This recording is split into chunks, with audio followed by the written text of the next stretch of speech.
hivernage. Au milieu de l'hivernage, il n'y a plus de pluie. Vous avez le fleuve juste à côté, mais il ne manque pas des GMT, des groupes motopompes, pour irriguer nos champs. Mais alors qu'on voit à Richardton, qui est à X kilomètres du fleuve, on voit que Richardton, c'est quand même une référence dans son région. Alors que nous sommes à même pas 50 mètres du fleuve. Et moi, je l'ai dit dans mes réunions de commission d'agriculture. J'en ai parlé aussi à M. Alphaba, M. le secrétaire d'État.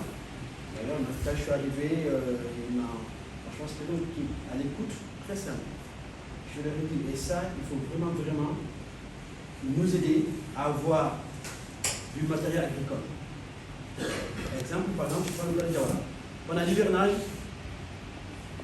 L'hivernage s'est installé, c'est au bout d'un mois et demi que 80% des paysans ont eu accès à des tracteurs. Monsieur Koubeli qui est là, peut-être qu'il pourra rajouter des choses. Qui est le coordinateur de la commune de Douala. Et ça, c'est pas normal. Ça l'était.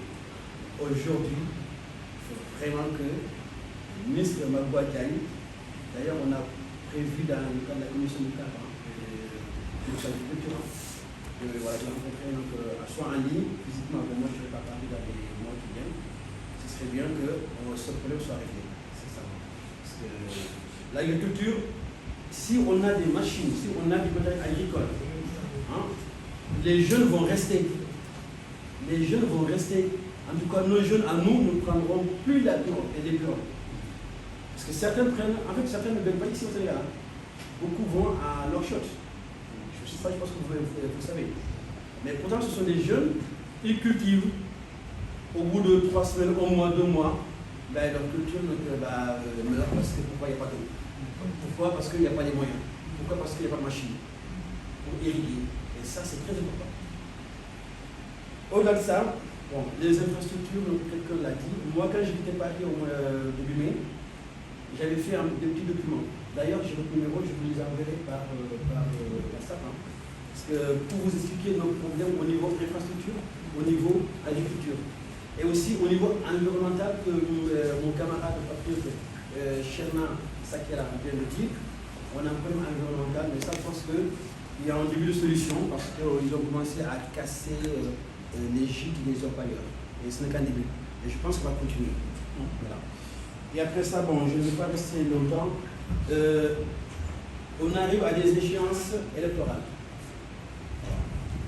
Vous avez d'abord réponse, vous pouvez nous dire quelles sont les modalités de sélection de candidature. Je pense qu'il y aura des candidats.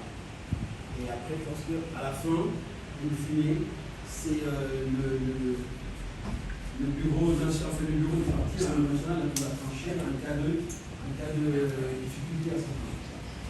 Et pour finir, vous savez, moi j'ai rencontré le président de M. Kosovo en janvier 2023.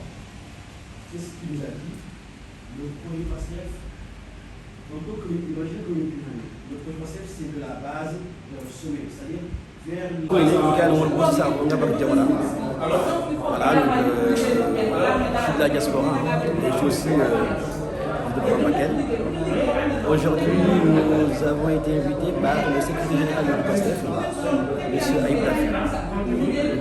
Le bureau de la coordination du Bakel, PASTEF est là, plus d'autres personnes. Et moi, voilà. Donc, merci.